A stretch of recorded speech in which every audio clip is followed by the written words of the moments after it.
dengan kawan kita itu Mas Justia. Apa kabar Mas Jus? Sangat baik.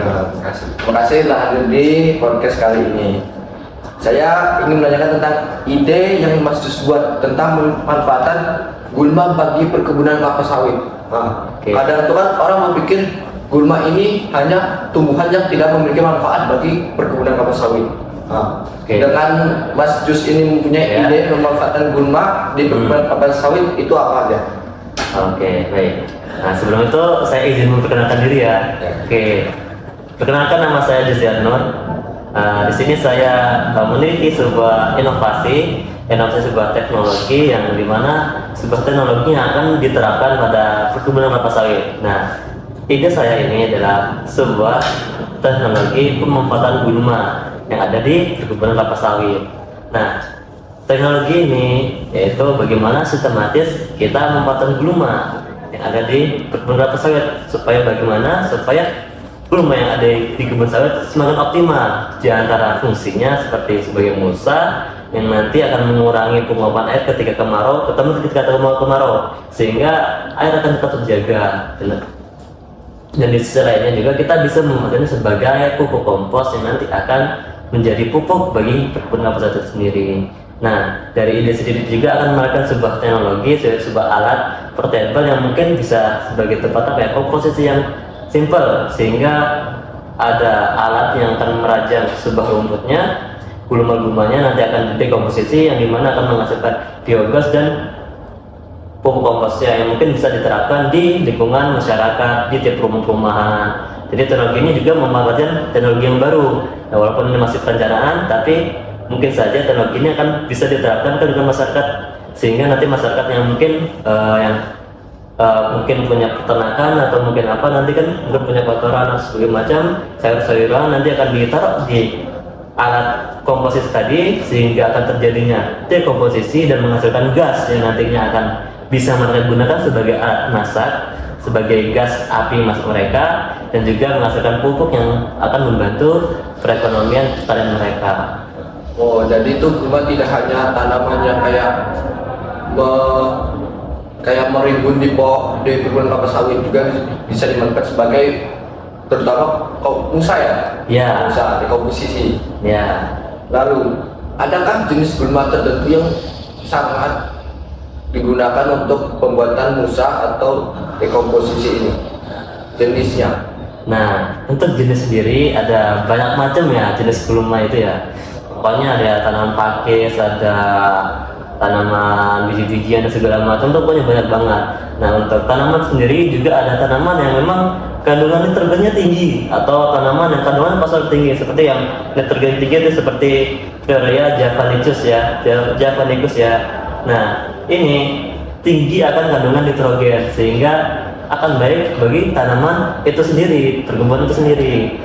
Nah, tetapi juga ada tanaman yang mungkin kandungan nitrogennya tinggi, sehingga ya pada saat proses dekomposisi itu akan terhambat. Misalkan nih, yang mungkin nitrogen tinggi atau sayur-sayuran atau bahan-bahan seperti kotoran-kotoran itu sudah terfermentasi dengan baik, terfermentasi dengan sempurna, tetapi yang tinggi akan kandungan nitrogen ini dia memang memiliki jangka fermentasi yang jauh lebih panjang, sehingga dalam pemeriksaan itu sendiri kita perlu ya mencampurkannya dengan air, mencatatnya dengan halus, mencatatnya dengan air, dan nanti kita kompos dulu dalam seminggu, nanti baru kita gabungkan dengan yang lain, sehingga fermentasi akan jauh lebih baik dan sempurna.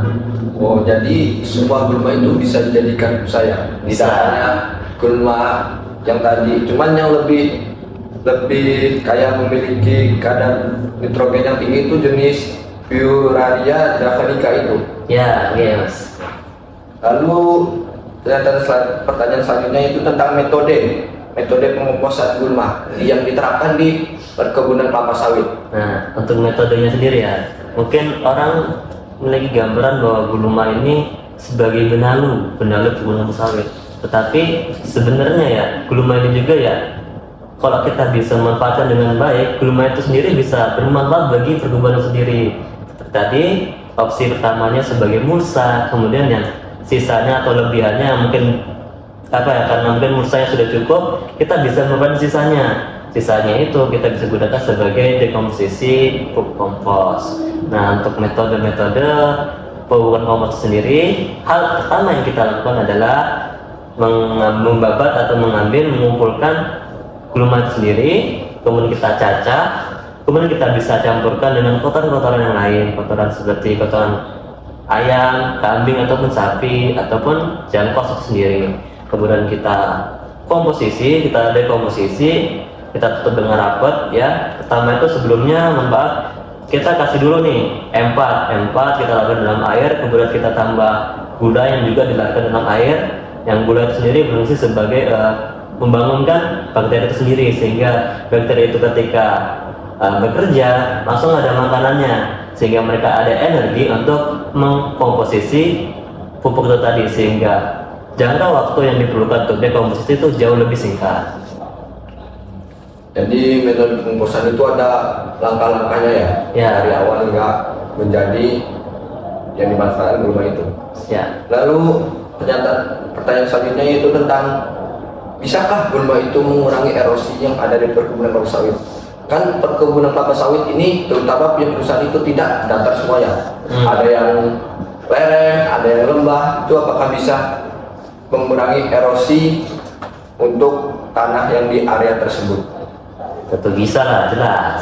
Seperti yang dijelaskan tadi ya, selain fungsi sebagai mulsa, sebagai mengurangi penguapan air karena adanya panas matahari ya, terutama pada musim kemarau, dia juga bisa menjaga struktur tanah dengan sistem perakaran yang ada pada tanaman gulma itu sendiri, terutama pada tanaman akar Axanophus yang dimana dia memiliki sistem perakaran yang kuat, sehingga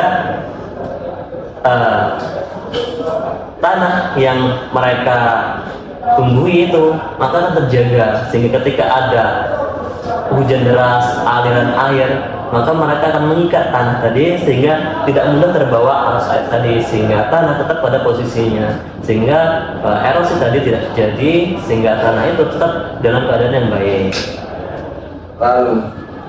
Lalu tentang pemanfaatan gulma yang dapat mengurangi penggunaan herbisida di perkebunan. Herbisida di perkebunan. Jadi gulma itu sendiri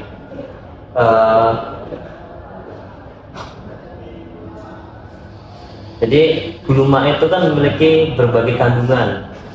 Jadi ada lignin, ada selulosa, ada tinggi akan kandungan nitrogen, fosfor, dan ada juga yang memiliki kandungan yang bersifat sebagai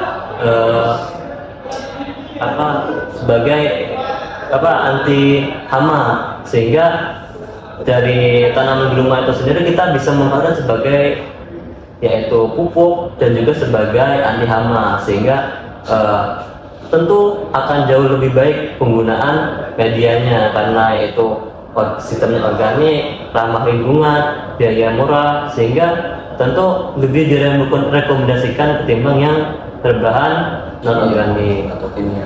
Ya, kimia. Lalu pertanyaan selanjutnya yaitu tentang bisakah gulma itu dimanfaatkan sebagai habitat alami bagi serangga atau mikroorganisme yang bisa membantu penyerbukan kelapa sawit? Nah, tentu.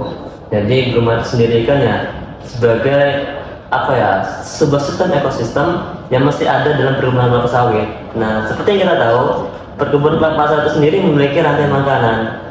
Nah, rantai makanan itu mesti ya ada unsur-unsur yang seperti unsur abiotik dan biotik. Nah, rumput itu ya bagian dari mereka. Tentu dia akan menjaga ekosistem yang ada. Jadi seandainya nih kita menghilangkan rumput-rumputan, sehingga belalang-belalang kecil atau hewan-hewan yang memangsa rumput itu akan hilang, sehingga akan menghilangkan predator yang lain, sehingga rantai makanan bisa rusak, sehingga akan berimbas kepada perkebunan sendiri, atau juga dapat meningkatkan populasi habitat yang lain, seperti habitat yang mungkin yang umum ya di perkebunan sawit seperti ular ataupun itu kan bisa meningkat, bisa meningkat karena mungkin kondisi yang lembab apa bagaimana. Oke. Lalu masih ada beberapa pertanyaan lagi itu tentang pengendalian gulma. Penggunaan gulma yang dapat dimanfaatkan dan gulma yang tanpa merugikan sawit. Nah, gulma yang dapat dimanfaatkan. Gulma yang cara mengendalikan gulma. Cara mengendalikan gulma ya? Ya. Oke. Pengendalian gulma sendiri ya, kita bisa menerapkan sebuah sistem pada gulma kelapa sawit, yaitu ya seperti piringan tuh ya, sehingga di area pohon sawit itu tidak ditumbuhi rumput, sehingga pemupukan atau air yang didapat oleh pohon sawit akan jauh lebih maksimal, dan sisanya itu sebagai mulsa yang nanti akan berperan penting pada saat kemarau. Oke. Nah, sekarang mungkin sampai kan juga punya ide nih. Ya. Oke. Ide apa sih yang bisa sampean jelaskan di podcast kali ini? Itu tentang konflik sosial yang ada di perkebunan kelapa sawit. Oh, konflik sosial ya? Ya. Konflik sosial ini terutama yang di daerah saya tuh sering terjadi konflik sosial seperti ketimpangan hak tanah atau pemblokiran jalan yang dilakukan oleh masyarakat setidak kayak mengganggu produktivitas kelapa sawit.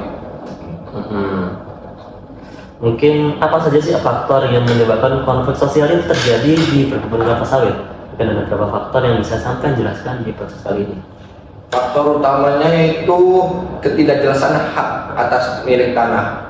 Tanah itu kan ada yang memiliki sertifikat, ada yang tidak. Itu yang bisa menyebabkan ketidakjelasan hak milik tanah, sehingga itu yang dapat menimbulkan perselisihan antara perusahaan dengan masyarakat lokal. Terus bagaimana sih ketidakjelasan hak itu sendiri, hak tanah itu sendiri yang dapat mempengaruhi hubungan antara perusahaan dan masyarakat lokal? Ketidakjelasan hak tanah ini yaitu yang dapat sering memicu perselisihan antara perusahaan dan masyarakat lokal, terutama di wilayah adat. Hal ini menciptakan ketidakpercayaan atau ketegangan antara masyarakat dengan perusahaan, sehingga akan memicu konflik antara kedua belah pihak. Oke. Terus apa sih dampak dari konflik sosial terhadap stabilitas ekonomi dan lingkungan di sekitar perkebunan kelapa sawit? Dampaknya? Kita lihat dari sisi dampak konflik ini itu sangat merugikan sih. Contohnya itu aktivitas produksi menurun, distribusi itu juga menurun. Itu yang menyebabkan kerugian ekonomi. Selain itu, konflik ini berujung pada kekerasan, seringkali bentrok antara perusahaan dengan masyarakat lokal, antara senjata tajam dengan pengawal atau satpam yang ada di pusat tersebut. Karena saya bercerita sedikit di tempat saya itu tuh sering terjadi konflik antara masyarakat lokal dengan perusahaan. Sering kayak kita itu melihat antara perusahaan dengan masyarakat itu sering kayak mau kelahi atau mau bawa senjata tajam, itu yang sering kali saya lihat. Terus mengapa sih ketidakadilan distribusi pendapatan sering menjadi pemicu ketegangan di perkebunan kelapa sawit, pemicu konflik-konflik antara masyarakat dan pemilik perkebunan sendiri? Ketidakadilan ini muncul gara-gara pembagian yang tidak merata antara masyarakat lokal dengan perusahaan. Itu yang dapat mengecewakan masyarakat atau ketidakpuasan masyarakat terhadap perusahaan. Lalu contohnya kayak pembagian hasil keuntungan buat mereka gitu ya. Mereka tentang perusahaan ini menyediakan pekerjaan buat mereka tanah yang mereka jual ke perusahaan itu dijadikan perkebunan, lalu masyarakat setempat itu bekerja di situ untuk mendapat penghasilan. Tetapi terkadang penghasilan mereka dapat itu tidak sesuai dengan kerjaan yang mereka kerjakan. Jadi bisa mereka seharusnya sehari bisa dapat 100.000, dari perusahaan itu hanya dibayar setengahnya aja. Itu yang memunculkan kecewaan masyarakat lokal terhadap perusahaan. Terus apa sih peranan hukum dalam konflik itu sendiri? Peran hukum itu yang menengahi antara konflik di sekitar perkebunan antara masyarakat dan perkebunan itu sendiri. Penanganan hukum itu yang jelas harus tegas antara kedua belah pihak dan adil. Dan hukum itu dapat mencegah pelanggaran hak dan menjaga stabilitas antara sosial, entah perusahaan dengan masyarakat setempat. Mungkin karena waktu kita terbatas ya. Ya. Sayang sekali ya, terbatas waktunya. Padahal masih banyak sih hal yang ingin saya tanyakan kepada Anda, tetapi karena waktu yang terbatas sehingga pertemuan ini akan menjadi sangat singkat. Ya mungkin bagi pemirsa sekalian yang mohon maaf ya, kita nggak mengulik habis sebuah materi yang ini, walaupun materinya itu begitu bermanfaat buat kita sendiri dan para penonton kalian sendiri. Jadi ya nanti akan ada mungkin ya, kalau seandainya ada waktu mungkin kita bisa part 2 yang kan kita lanjut lagi membahas tentang konflik di sekitar sektor perkebunan. Baik, terima kasih Mas Farid. Sama-sama Mas Sutian, semoga Oke. kita harus ketemu lagi. Baik,